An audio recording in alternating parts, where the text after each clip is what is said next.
Hey there, I'm Sarah Thompson, 32, living the suburban dream with my husband Michael and our adorable 5-year-old daughter, Emily. We've got a cute little house with a white picket fence, and I'm rocking at my marketing job while Michael shapes young minds as a high school teacher. Sounds perfect, right? Well, not exactly. Enter Evelyn, my mother-in-law from hell. I swear it's her life's mission to drive me insane.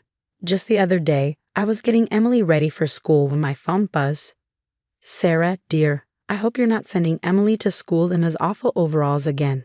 A proper lady should always look her best. I rolled my eyes so hard, I thought I'd see my brain. Thanks for your concern, Evelyn, but Emily loves these overalls. She's comfortable, and that's what matters. Her reply. Well, I suppose you know better, in that tone that clearly meant she thought I didn't. Michael, bless him, tries to keep the peace, but it's like walking a tightrope. Last Sunday at dinner was a prime example. Mom, this roast is delicious, Michael said, trying to lighten the mood. Evelyn beamed. Thank you, sweetheart. I used your grandmother's secret recipe. Sarah, dear, I'd be happy to teach you sometime. Lord knows Michael could use a home-cooked meal more often. I gritted my teeth. Thanks, Evelyn, but I think Michael appreciates my cooking just fine. Of course, dear, I'm sure your creative dishes are very interesting, she replied with that passive-aggressive smile. Then there's Natalie, Michael's sister. On the surface, she's all smiles, but those side glances and backhanded compliments don't go unnoticed. Oh, Sarah, that promotion must be so exciting. It's amazing how you balance work and family. I could never leave my kids with strangers all day. I bit my tongue, wanting to remind her that daycare workers aren't exactly strangers, but I decided not to start another family feud. Despite all the drama, Michael and I managed to find moments of peace. Last night, after Emily was tucked in, we curled up on the couch. You know, I love our little family, he said, pulling me close. I smiled, the tension easing. Me too. Emily's growing up so fast, isn't she? Yeah, she is. And Sarah, I know my mom can be difficult. I appreciate how patient you are. I sighed. It's not easy, but I know she loves Emily. I just wish she eased up a bit. I'll talk to her again, Michael promised, though we both knew it probably wouldn't change much. Still, I appreciated his effort. But I never could have imagined how our world was about to be turned upside down. I was knee-deep in PowerPoint slides when my phone buzzed and Evelyn's name flashed on the screen. Great, just what I needed before a big presentation. I almost declined the call, but something made me answer. I opened my mouth to say hello, but Evelyn's voice cut through first. Natalie, are you there? Good. We need to finalize our plan for the gathering. I froze, my finger hovering over the end call button. I've been thinking, Mom, Natalie chimed in. Are you sure this is the best way to get Emily? My heart stopped. Get Emily? What the hell? Of course it is, Evelyn snapped. That woman is completely unfit to raise our Emily. Did you see how she let her run around in those filthy clothes at the park? I bit my lip, remembering how Emily had begged to wear her favorite play clothes. But kidnapping, isn't that a bit extreme? Natalie sounded nervous. It's not kidnapping if it's for Emily's own good, Evelyn insisted. Now, here's what we'll do. During the family picnic, you distract Sarah with that work nonsense she's always on about. I'll take Emily to the bathroom, but instead, we'll head straight to your car. My hands shook as I fumbled to start recording. This couldn't be happening. What about Michael? Natalie asked. Oh, please, a boy can barely tie his shoes without asking my permission. He'll come around once he sees how much better Emily's life is with us. The call ended abruptly, and I stood there, staring at my phone in disbelief. When Michael got home, I practically ambushed him at the door. You need to hear this. Now. I played the recording, watching his expression change from confusion to disbelief to anger. This has to be some kind of joke, he muttered, shaking his head. Mom would never. Never what, Michael? Never try to steal our daughter. Never badmouth me behind my back. Wake up. Don't talk about my mother like that, he snapped. There has to be an explanation. An explanation. Did you even listen to the same conversation I did? They're planning to kidnap Emily. Maybe you misunderstood. Mom can be intense, but she loves Emily. She wouldn't do this. I couldn't believe what I was hearing. So what? You think I'm just making this up? I asked, my voice sharp with frustration. I didn't say that, Michael backpedaled. But come on, Sarah. Kidnapping. That's a bit much, don't you think? A bit much, Michael. Your mother and sister are literally plotting to take our daughter away from us. How are you not getting this? He ran his hands through his hair, frustration clear on his face. Okay, let's say, hypothetically, this is real. What do you want to do about it? We need to confront them, I said firmly. Catch them in the act. Michael looked horrified. You want to use our daughter as bait? Of course not. But we need to expose them, Michael. We can't just sit back and hope they'll change their minds. We argued back and forth for what felt like hours. Finally, Michael slumped onto the couch, defeated. I can't believe this is happening, he muttered. I sat beside him and took his hand. I know it's hard to accept, but we need to protect our family, all of us. He nodded slowly. You're right, we'll set a trap at the picnic. But Sarah, if this turns out to be a misunderstanding. It won't be, I said, more confidently than I felt. But if it is, I'll personally apologize to your mother. As we sat there planning how to outsmart Evelyn and Natalie, I couldn't help but wonder how we had gotten to this point. How had our family become so fractured that kidnapping seemed like a viable option to them? One thing was clear, after this, nothing would ever be the same. The family picnic was in full swing, but my stomach was in knots. Michael and I exchanged a tense look as we put our plan into action. Emily, sweetie, mommy and daddy need to grab something from the car. Stay here and play, okay, I said with a forced smile. We walked away, hearts pounding, and ducked behind a nearby tree. Sure enough, Evelyn swooped in like a vulture. Emily dear, come with Grandma. I have a surprise for you, she cooed. As they started walking away, Michael's face went pale. Oh God, they're really doing it. We burst from our hiding spot, sprinting toward them. Stop right there, I shouted. The whole family turned to stare. Evelyn froze, Emily's hand still in hers. What's going on?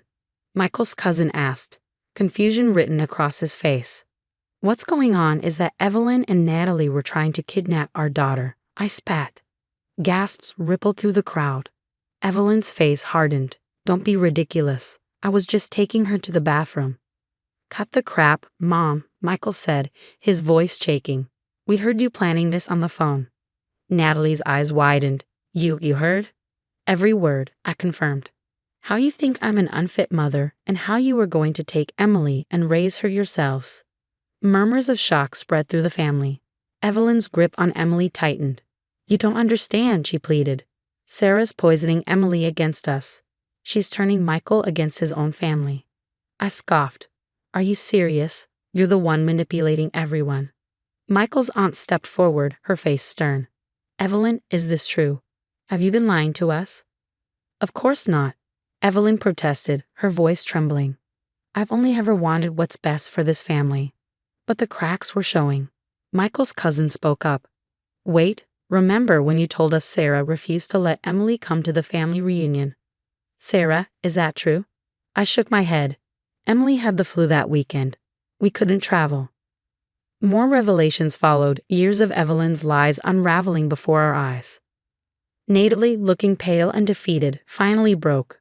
I can't do this anymore, Mom, she whispered. Tell them the truth. Be quiet, Natalie, Evelyn hissed. But Natalie shook her head. No, I'm done. Everyone needs to know. Mom's been manipulating all of us for years. She made up stories about Sarah to turn us against her. She even faked being sick last Christmas to guilt Michael into missing Sarah's family gathering. The family erupted in shocked exclamations. Evelyn's face contorted with rage. You ungrateful brats, she shouted. After everything I've done for this family. She turned to the crowd, eyes wild. You're all going to believe these lies. I'm the victim here. They're trying to turn you all against me. But her words fell flat. The family had seen her true colors. Michael gently took Emily's hand from Evelyn's grasp.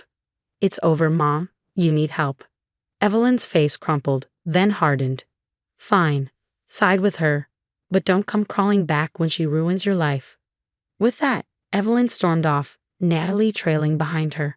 The family gathered around us, murmuring apologies and sharing shocked conversations. In the weeks following the picnic incident, Michael and I made the difficult decision to cut all ties with Evelyn and Natalie. It wasn't easy, but it was necessary for our family's healing. Are you sure about this? Michael asked one night, his voice heavy with emotion. I squeezed his hand gently. We have to for Emily's sake. For our sake. From that point forward, we threw ourselves into creating a loving and stable environment for Emily. Family game nights became a cherished tradition, filled with laughter and silly jokes. One evening, Emily proudly displayed a block castle she built. Mom, Dad, look, I built a castle. Michael grinned. That's amazing, sweetie. You're quite the architect. As we focused on our little family, news of Evelyn's actions spread like wildfire through the community. Her carefully constructed image crumbled overnight. Did you hear? Evelyn's been asked to step down from the charity board, Michael's cousin mentioned over coffee one day. I tried not to feel too satisfied, but it was hard. How's she taking it? Not well. She's become a bit of a recluse, the cousin continued. Natalie even confessed to some financial irregularity at Mom's request. Michael looked troubled. They're both facing legal issues now. I shook my head. I'm not surprised. Your mom always thought she was above the law. While Evelyn's world was falling apart, ours flourished. I threw myself into work, and soon my efforts paid off. Sarah, we'd like to offer you the position of marketing director, my manager announced one day. I was floored. Really? Wow, thank you. Michael found new purpose as well. He was offered a leadership position at his school. They want me to head the English department, he said, beaming. Can you believe it? I absolutely can. I hugged him tight. You're going to be amazing. Emily blossomed in the newfound peace of our home. The anxious child who once fretted over pleasing her grandmother was gone, replaced by a confident and happy little girl. Mommy, can I join the soccer team? She asked one day, her eyes sparkling with excitement. Of course, sweetheart, we'll sign you up this weekend. Before we knew it, our wedding anniversary rolled around. As we sat on our porch, watching the sunset, I couldn't help but reflect on how far we'd come. Can you believe everything we've been through? I mused, leaning into Michael's embrace. He chuckled softly. From family drama to domestic bliss, who would have thought? We made it through together, I said, my voice soft. That's what matters. Michael nodded, pulling me closer. I'm so grateful for you, Sarah. For our family, we're stronger than ever. As the last rays of sunlight dipped below the horizon, a deep sense of peace washed over me. We had faced our demons, stood our ground, and come out stronger. Our little family was thriving, free from toxic influences. Evelyn and Natalie were learning the hard way that actions have consequences. But their journey was no longer our concern. We had a bright future ahead, filled with love, laughter, and the unbreakable bond of our family. Now I have a question for you. If you were in Michael's position, could you ever truly forgive your mother for attempting to kidnap your child? Or would you, like Sarah and Michael, choose to cut all ties despite years of family history? Share your thoughts in the comments below. Your perspectives on family, forgiveness, and protecting your children are valuable to this community. If you enjoyed this story and want to hear more like it, don't forget to hit that like button and subscribe to the channel. Your support helps us bring more engaging content your way. Thanks for listening, and I look forward to reading your responses. My name is Julia, and I never imagined my life would turn out like this. I grew up in a pretty normal family, well, normal for us anyway. My dad was always busy with his window frame business, and my mom took care of the house. We weren't rich, but we were comfortable. Dad rarely talked about work at home. He'd come in late, give Mom a quick kiss, and ask me how school was. That was about it. I didn't mind though. I was happy in my own little world. I remember the day everything changed.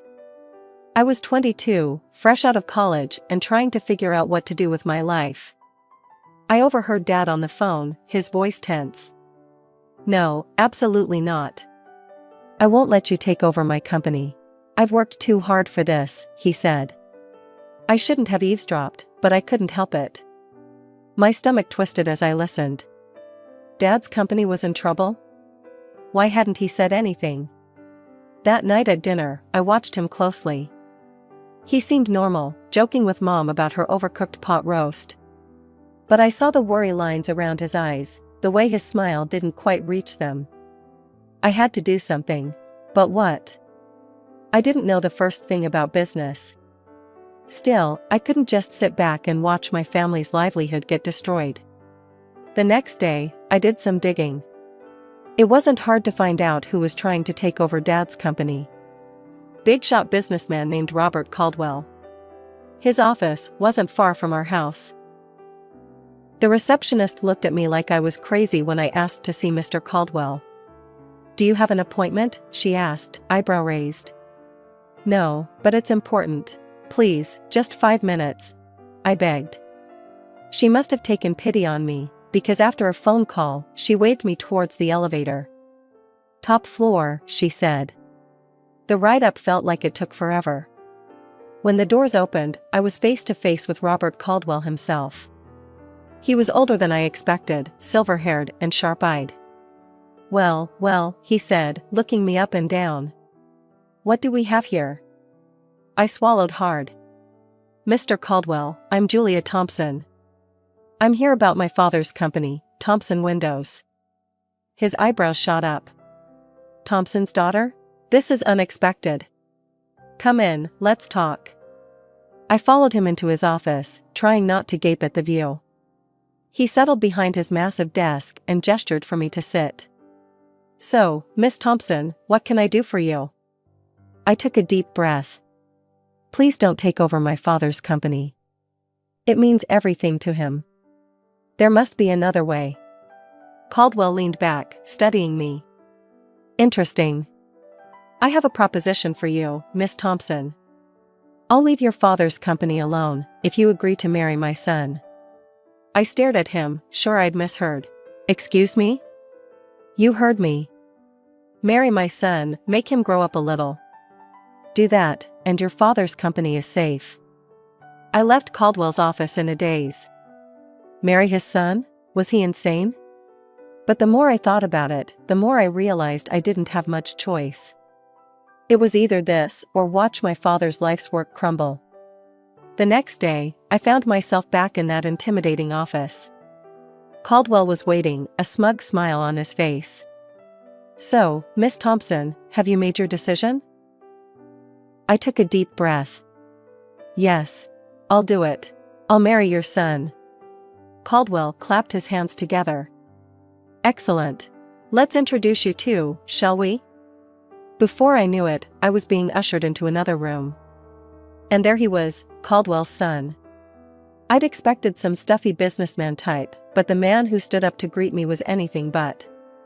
He was tall, with messy dark hair and a crooked smile. "Hey," he said, extending his hand. "I'm Jack. You must be Julia?" I shook his hand, trying not to show my surprise. "Yeah, that's me." Jack's father cleared his throat. "I'll leave you two to get acquainted." As soon as the door closed behind him, Jack's casual demeanor vanished. He ran a hand through his hair, looking uncomfortable. "Look, I'm sorry about this. My dad, he's got some pretty old-fashioned ideas." I shrugged, trying to seem nonchalant.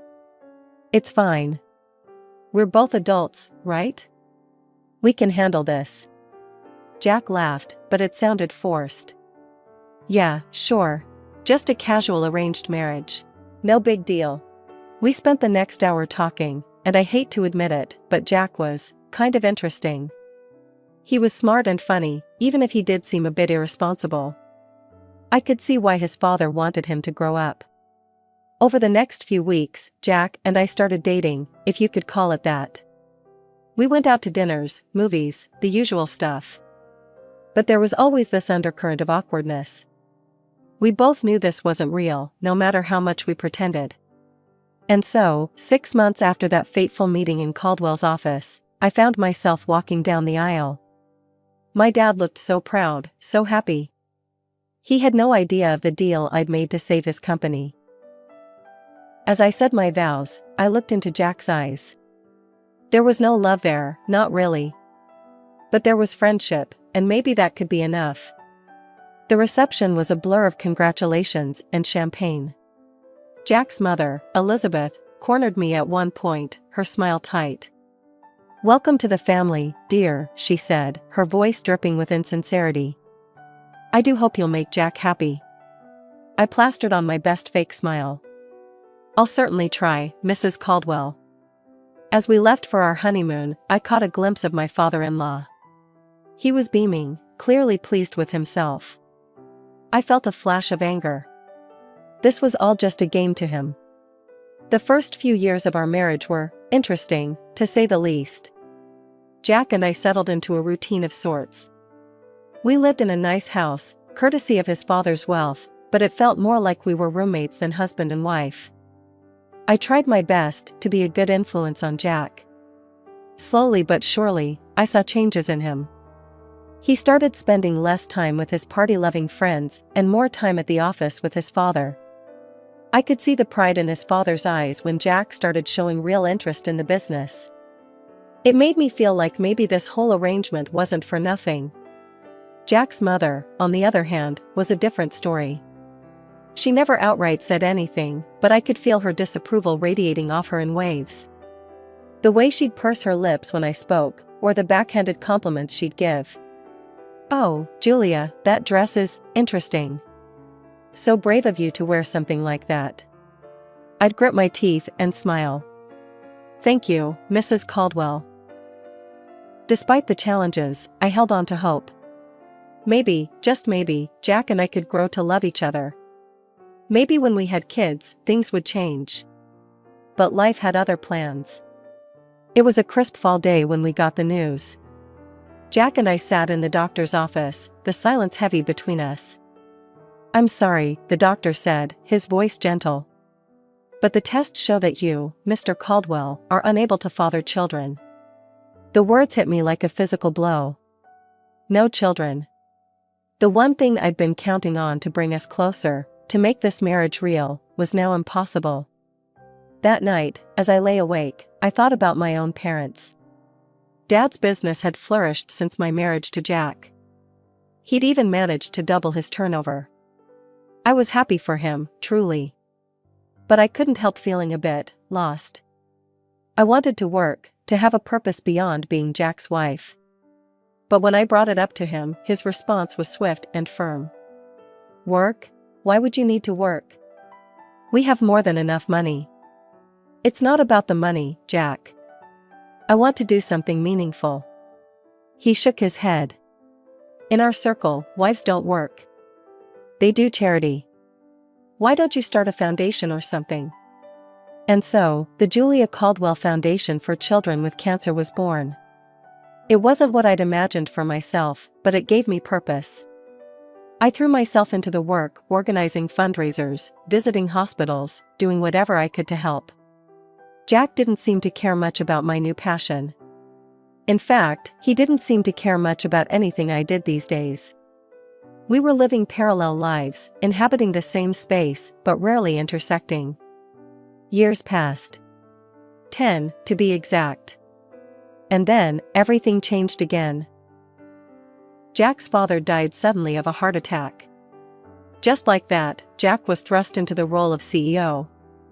I tried to be supportive, but I could see him struggling under the weight of his new responsibilities. 2 years after that, we got more bad news. Jack's mother had cancer. "We should move her to a care facility," Jack said, his voice detached. "They can take better care of her there." But his mother refused. "I will die in my own home," she declared, her chin lifted defiantly. And so, drawing on my years of experience with the Cancer Foundation, I took charge of her care. I hired nurses, coordinated treatments, and spent hours by her bedside. To my surprise, Elizabeth's attitude towards me began to soften. One day, as I was adjusting her pillows, she caught my hand. "You're a good woman, Julia," she said softly. "I'm sorry I didn't see it sooner." I felt tears prick my eyes. "Thank you, Mrs. Caldwell."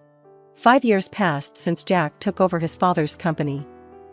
I wish I could say things improved, but the truth was far from it. Jack's behavior became increasingly erratic. He was drinking more, coming home at odd hours, and snapping at me for the smallest things. One day, I received a call from Jack's assistant. "Mrs. Caldwell, I'm sorry to bother you, but Mr. Caldwell hasn't been to the office in days. Is everything all right? When he finally stumbled home that night, reeking of alcohol, I confronted him. "Jack, what's happening?" "Your assistant called." "You haven't been to work?" He laughed bitterly. "Work? What's the point? The company's going under anyway." Dear old Dad left me a sinking ship, and I couldn't keep it afloat. I couldn't believe what I was hearing. All those years of hard work, gone? And Jack seemed almost relieved. Desperate to salvage something, I reached out to my father. Despite being semi-retired, he agreed to help. He offered Jack a position as his deputy, hoping to mentor him back to success. But Jack's heart wasn't in it. He showed up late, left early, and generally did the bare minimum. I watched helplessly as my father's sales figures began to drop. I knew I had to have a serious talk with Jack. One night, after he'd had a few drinks, as usual, I approached him. "Jack, we need to talk about work. You're barely showing up. My father's company is suffering because of you." Jack's face contorted with anger. "Oh, so now it's my fault? I never wanted this, Jules. Any of it." "What are you talking about?" He laughed, a harsh, ugly sound. "This life, this marriage. I'm just waiting for Mom to kick the bucket so I can sell her house and get out of here." I stared at him, horrified. "How can you say that? Your mother is dying, and all you care about is her money? Don't act all high and mighty," he spat. "We both know this marriage is a sham. You're just as eager to get out as I am." Disgusted, I turned to leave the room. As I opened the door, I came face to face with Jack's mother. The look on her face told me she'd heard everything. For a moment, we just stared at each other. Then, silently, she reached out and squeezed my hand. In that gesture, I felt her gratitude, her understanding, and her sorrow. The day I got the call about my parents' plane crash, my world shattered. Mom and Dad, gone in an instant. Their small plane to Hawaii, meant to be a second honeymoon, became their final journey. I needed support, someone to lean on. But Jack? He was nowhere to be found. My own husband couldn't even be bothered to show up to the funeral. As I stood there, watching my parents' caskets lowered into the ground, I felt more alone than ever. After the funeral, anger began to replace my sorrow. How dare he? How could he abandon me when I needed him most? With this newfound fury fueling me, I marched into Dad's company, our company now, I supposed. The sight that greeted me when I entered Dad's old office made my blood boil. There was Jack, lounging in Dad's chair like he owned the place, barking orders like some conquering hero. "Jack," I said, my voice tight with barely contained rage. "We need to talk." He looked up, his face a mask of annoyance. "What is it now, Jules? Can't you see I'm busy?" "Busy?" I spat. "You couldn't even be busy enough to come to my parents' funeral." Jack rolled his eyes. "Oh, here we go with the moralizing again. You know what, Jules? Always nagging, always pushing. Well, I'm done with it. And I'm done with you." I stared at him, shocked. Then I saw something change in his eyes. A cold, calculating look replaced the anger. "You know, Jules," he said, his voice suddenly calm, "this company? It's worth about $17 million. And guess what? As deputy director, it's all mine now." My heart dropped. "What are you talking about?" He leaned back in the chair, Dad's chair, with a smug smile. "I'm the deputy director. I have all the passwords, access to all the accounts. I'm in charge now, and there's nothing you can do about it."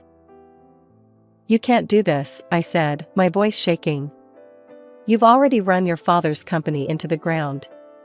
I won't let you do the same to my father's legacy." Jack laughed, a cold, harsh sound. "Oh, I'm not going to run it. I'm going to sell it, piece by piece. And then I'm going to live like a king." Before I could stop him, he turned to the computer. I watched in horror as he transferred a large sum from the company account to his personal one. "There," he said, turning back to me. That should keep me comfortable for a while. Then, as if this whole thing was just a minor inconvenience, he reached into his desk drawer and pulled out a stack of papers. He tossed them at me casually. "Oh, and here. Divorce papers. I think it's time we ended this farce, don't you?" I caught the papers reflexively, my mind reeling. This couldn't be happening. It was too much, too fast. My parents dead, my marriage over, my father's company being stolen right in front of me. I left the office in a daze, divorce papers clutched in my hand. But as I walked, something inside me shifted. I'd spent years bending to Jack's will, to his father's manipulations. No more. It was time to fight back. With renewed determination, I headed straight to my father's lawyer's office. Mr. Henderson had been Dad's friend and confidant for years. If anyone could help me, it would be him. "Julia," Mr. Henderson said, rising to greet me as I entered his office. "I'm so sorry about your parents. How are you holding up?" I collapsed into the chair across from him, the events of the day spilling out in a rush. Mr. Henderson listened patiently, his expression growing grimmer by the minute. When I finished, he leaned back in his chair, a small smile playing on his lips. "Julia, I think it's time I shared something with you. Your father's will. He made some changes just before the accident." As he read the will, I felt a weight lifting off my shoulders. The company, it was mine. All mine. Dad had left it to me, not Jack. But there was more. Mr. Henderson looked up from the papers, his eyes twinkling. "There's something else you should know. Your father dismissed Jack 2 weeks before his death. Fired him outright." I couldn't help it, I laughed. A real, genuine laugh for the first time in what felt like forever. So all those orders Jack was giving. Completely meaningless, Mr. Henderson confirmed. Then he pulled out an envelope. "There's one more thing. A letter from your father." With shaking hands, I opened it. Dad's familiar handwriting blurred as tears filled my eyes. "My dearest Julia," it began. "If you're reading this, it means I'm gone. I'm sorry for leaving you like this, but I hope I've left you with the tools to build the life you deserve. The company is yours now. And Jules? It's time to let go of Jack. You've given enough of yourself to that marriage. It's time to live for you. I love you, sweetheart. Make me proud." I looked up at Mr. Henderson, wiping my eyes. "Do you have a pen?" Without a word, he handed me one. I signed the divorce papers Jack had given me, feeling lighter with each stroke of the pen. "Can you file these?" I asked, handing them back. "I want this done as quickly as possible." Mr. Henderson nodded. "Consider it done." As I left his office, I felt free. For the first time in years, maybe for the first time ever, I was in control of my own life. No more Jack, no more Caldwell's pulling my strings. On impulse, I pulled out my phone and called Sarah, my best friend from the charity foundation. "Sarah? It's Julia. Want to meet for coffee? I've got some news."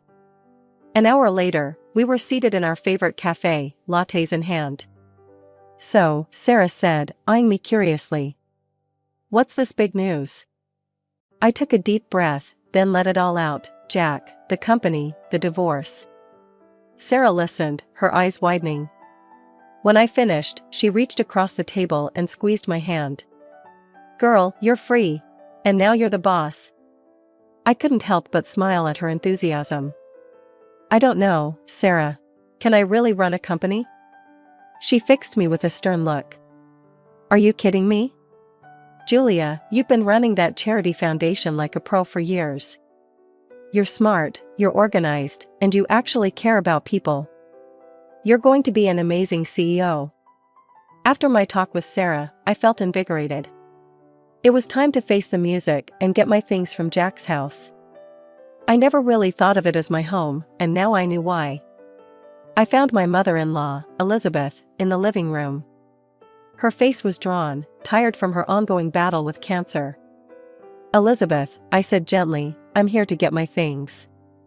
Jack and I were getting divorced. To my surprise, her eyes filled with tears. Julia, I know I haven't always been kind to you. But you've been so good to me.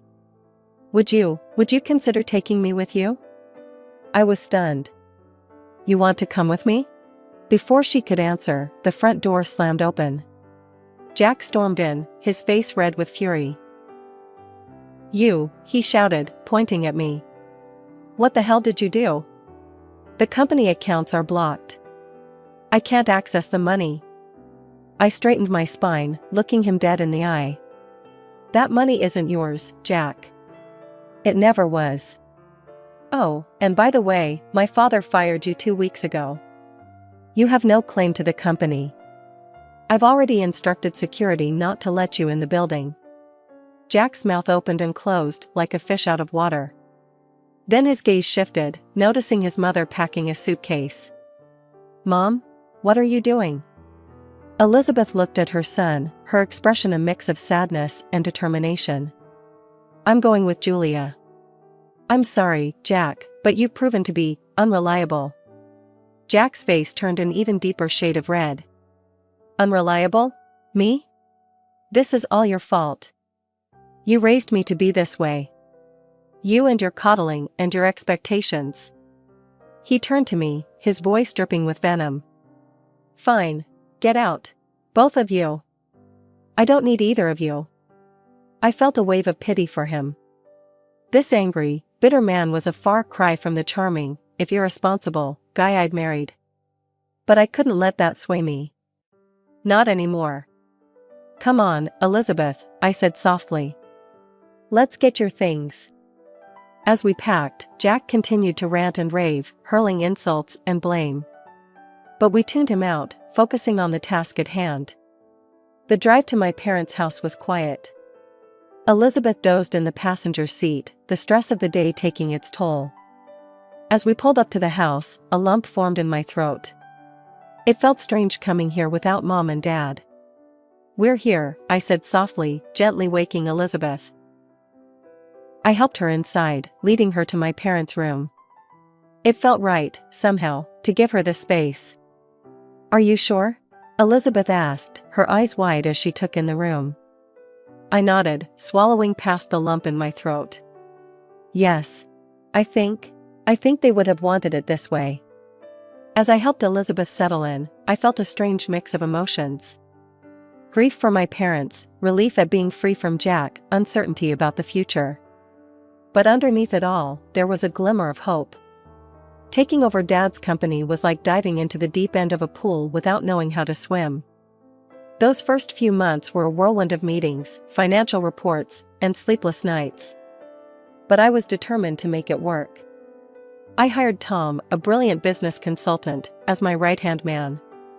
He patiently guided me through the intricacies of running a multi-million-dollar company. You've got good instincts, Julia, he'd say. Trust them.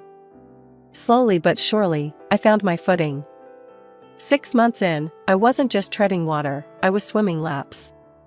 The company's performance began to improve, and I felt a surge of pride knowing Dad would have been pleased. Through it all, I never neglected the Cancer Foundation. If anything, my work there became even more important to me. It was a link to my past and a beacon for my future.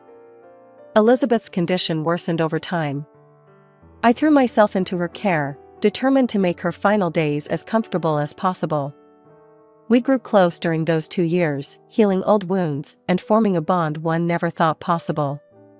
The day she passed, I held her hand and whispered, "Thank you for everything, Elizabeth." She squeezed my hand weakly, a small smile on her face, before slipping away peacefully. I organized the funeral myself, making sure everything was perfect. Jack didn't show up. I wasn't surprised, but it still stung to see how far he'd fallen. A few weeks after the funeral, I received a call from Mr. Henderson. "Julia, there's something you need to see. Can you come to my office?" When I arrived, I was shocked to see Jack there, a young blonde hanging off his arm. He smirked at me. "Well, if it isn't the little CEO." Don't worry, I'm just here to collect my inheritance. Mom and I might have had our differences, but blood is thicker than water, right? I bit my tongue, waiting for Mr. Henderson to speak. The lawyer cleared his throat and began reading Elizabeth's will. As he spoke, I watched Jack's smug expression morph into disbelief, then fury. And so, I leave my house and all my savings to Julia Thompson, with the stipulation that the money be donated to the cancer foundation she so passionately supports. Tears sprang to my eyes. Elizabeth's final act of kindness overwhelmed me. Jack exploded. This is bullshit. She manipulated Mom. She's a fraud, a gold digger. She ruined my life, and now she's stealing my inheritance. His girlfriend, looking bewildered, stepped away from him. You said we'd be set for life with this money. I'm out of here. She stormed out, leaving Jack sputtering. As I left the office, I heard Jack's continued ranting fade behind me. I felt light, free. Elizabeth's gift wasn't just about the money, it was validation. She had seen me, truly seen me, and found me worthy,